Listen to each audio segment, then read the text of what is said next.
کیونکہ ان کا مطالبہ یہ تھا کہ ایک بندے کو نبی نے اپنی زندگی میں مدینے سے باہر نکالا تھا۔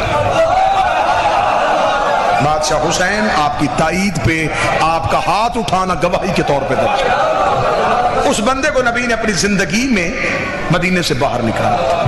مروان اس کا نام تھا، حکم کا بیٹا تھا۔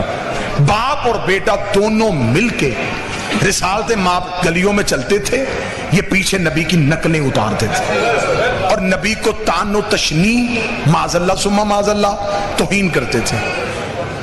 نبی نے حکم نہیں دیا، اس نے دیا کہ تو برداشت کر لیتا ہے، مجھ سے نہیں۔ انہیں مدینے سے باہر نکال، انہیں مدینے سے اتنا باہر نکال کہ تیرے بعد جو بھی تیری جگہ پہ آئے وہ ان کو مزید باہر نکال دینا۔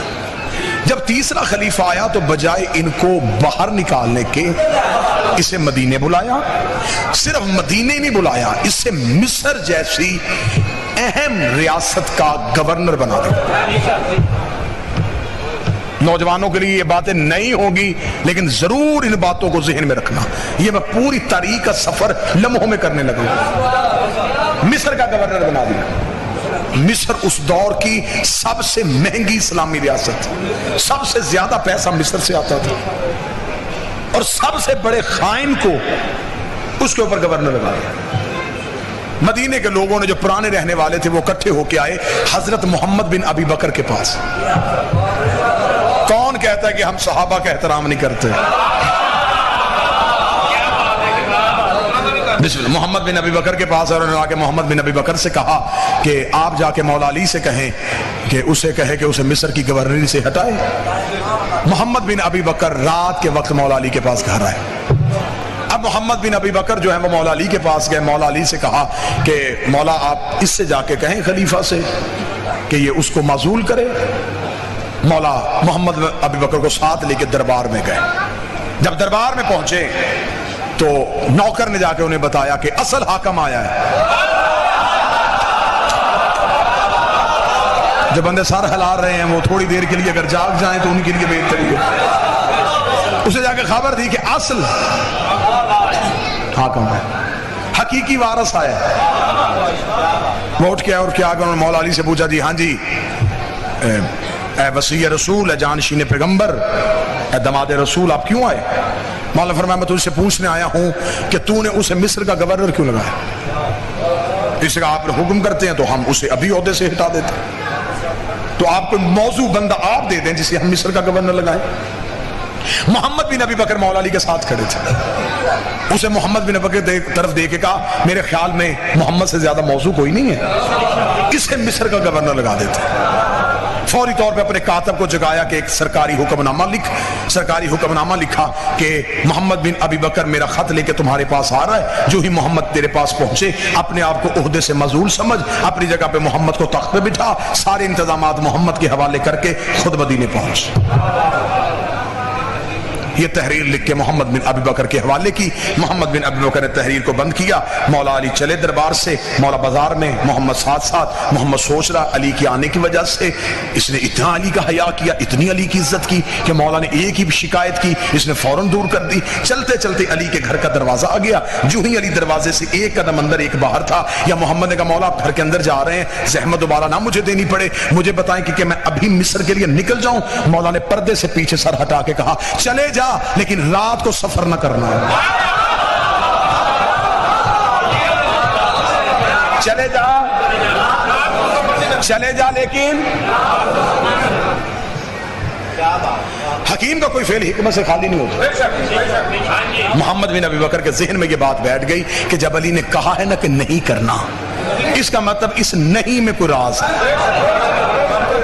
محمد بن ابی بکر نے ساتھ اپنے چند نوکر تیار کیے، تیار کر کے محمد بن ابی بکر جب تیار ہو کے مدینہ سے نکلے ہیں تو شام ہو گئی مدینے میں۔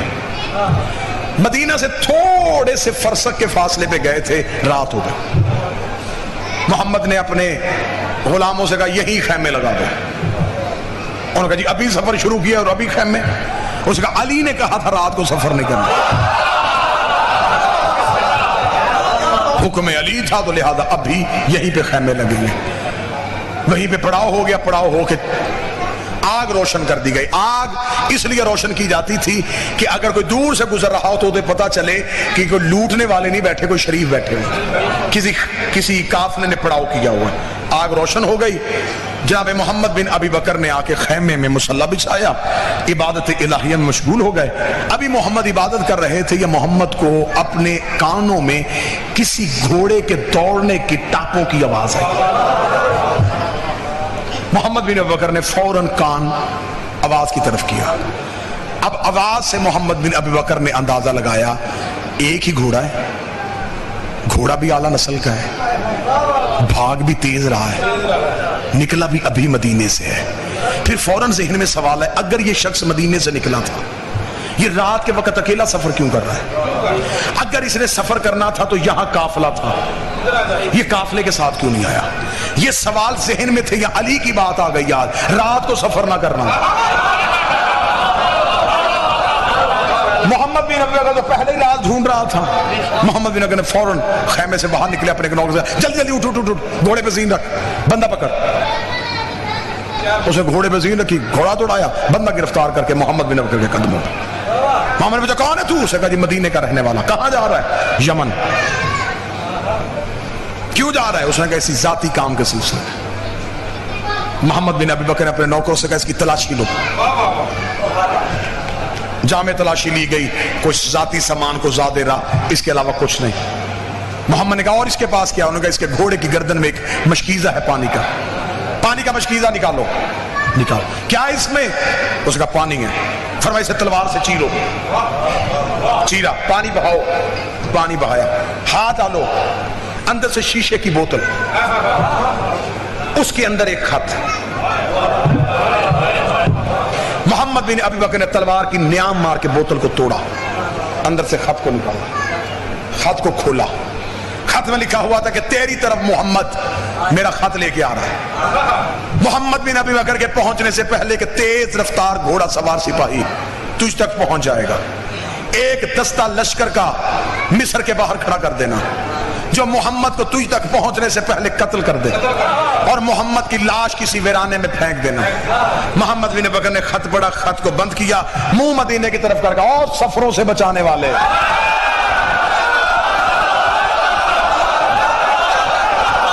اور نیتوں کے لہجے سننے والے, اور ارادوں سے باخبر, اے نوکروں کی عزتیں رکھنے والے, بادشاہ حسین مالک کرم ہو گیا تیرا, بندے کو گریبان سے پکڑا. مدینے میں جا کے علی کے دروازے کے باہر محمد بن ابی بکر کے قدم رکے تھے, یہ علی کی حجرے سے آواز آئی بندہ گرفتار ہو گیا.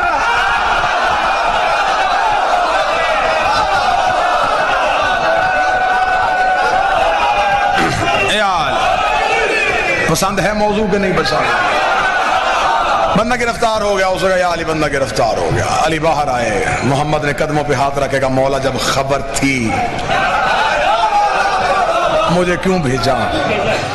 مولا مسکرا کے فرماتے محمد میں ثبوت کے بغیر حملہ نہیں کرتا. کہاں سے لا گئی دنیا علی جیسا امام. بندے کو پکڑا اور مولا علی اپنے گھر میں گئے. تاریخ کہتی ہے علی نے زرد رنگ کی عبا پہنی. زرد عبا ہمیشہ مولا علی جنگ میں جاتے ہوئے استعمال کرتے. جب علی اپنے کاندھے پہ زرد عبا رکھتے تھے تو مدینے کے لوگ دروازے بند کر لیتے تھے کہ آج علی جلال میں ہے. اس رات مولا نے زرد عبا اپنے کاندھے پہ رکھی. کاندھے پہ رکھ کے مولا دربار کی طرف گئے. دربار کے باہر نیزے بردار مشعلیں لے کے سپاہی کھڑے تھے. علی ٹھوکر سے دروازہ کھولا, اٹھاؤ اسے. علی کا جلال تخت سے زمین پہ گرا, نہ تاج سنبھلا نہ عبا سنبھلی. بڑبڑاتے ہوئے علی کے سامنے آ کے جی یا علی حکم. علی نے فرمایا کہ یہ کاسہ تیرا ہے.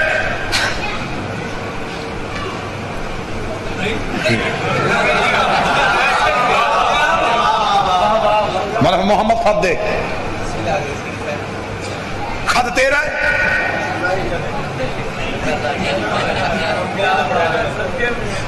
علی نے فرمایا چمڑا دربار کا ہے.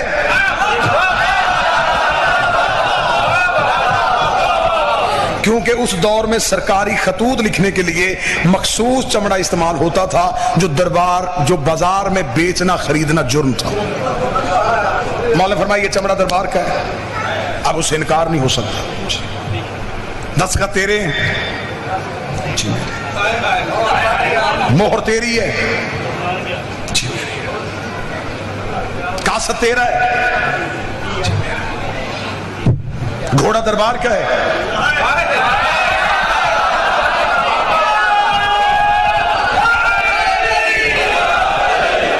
جی میرا۔ اتنا کہنا تھا یا علی مڑے بلا تشبیہ، علی چلنے لگے پیچھے، یا علی بات تو سنیے، فرمایا بس اب علی کی کوئی ذمہ داری نہیں، ہائے ہائے ہائے، بس اب علی کی ذمہ داری نہیں۔ مولا بات تو سنیے، مولا میری علی دربار سے باہر چلے، دربار سے باہر گئے، خبر مدینے میں آگ کی طرف پھیل گئی۔ جو ایک گروہ پہلے ہی دشمنی میں آمادہ تھا، ان کے ہاتھ یہ جواز آ گیا، انہوں نے خلیفہ کے گھر کا گھیراؤ کر لیا، پوری رات بندوں نے گھر کا گھیراؤ کیے رکھا، تاریخ میں جملے نہ ہو میں اس شوق میں گردن کا لہو دوں، اس نے دیوار کے پیچھے ایک چیز رکھ کے اس پہ کھڑے ہو کے اونچی آواز میں کہا، کوئی علی کو بتائے کہ میں پیاسا ہوں، کوئی علی کو جا کے خبر دے کہ میں بھوکا ہوں۔ اتنا سخت پہرا تھا کہ پرندہ پر نہیں مار سکتا تھا، یا یکدم گلی میں دو سائے داخل ہو گئے، سپاہیوں نے کہا روکو روکو روکو، اسے کون ہے؟ پیچھے سے آواز آئی، رستہ دو، حسن اور حسین آ رہے ہیں۔ نیزے ہٹے، جب روشنی میں شہزادے آئے، حسن کے ہاتھ میں کھانا، حسین کے ہاتھ میں پانی، شہزادوں نے دیوار پہ کھانا اور پانی رکھ کے کہا سخی نے بھیجا ہے۔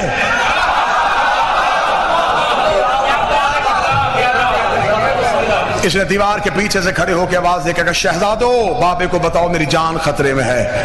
حسن حسین نے کہا تو نے صرف کھانا اور پانی مانگا تھا۔ حکومت کے معاملات میں علی نہیں بولیں گے، مدینے کے مقامی اختلافات میں علی نہیں بولیں گے۔ یہ کہہ کہ حسن اور حسین گئے، رات کے وقت کسی نے دیوار پھلانگی، پتہ انہیں چل گیا تھا کہ اب یہ علی کو پکارنا شروع ہو گئے ہیں، لہٰذا انہوں نے کہا یہ رات بڑی اہم ہے۔ اسی رات میں خلیفہ کا قتل ہو گیا۔ قتل جب ہوا خلیفہ کا، خبر پہنچ گئی پورے دنیا میں، عرب دنیا میں۔ ایک نبی کی بیوی جو ہے وہ مدینہ سے اسی خلیفہ سے ناراض ہو کے بصرہ چلی گئی تھی۔ تو جو ہے پوری صاحبان کے نہیں ایسے نہ ہو کہ میں کہوں کہ محظوظ ہو کے سن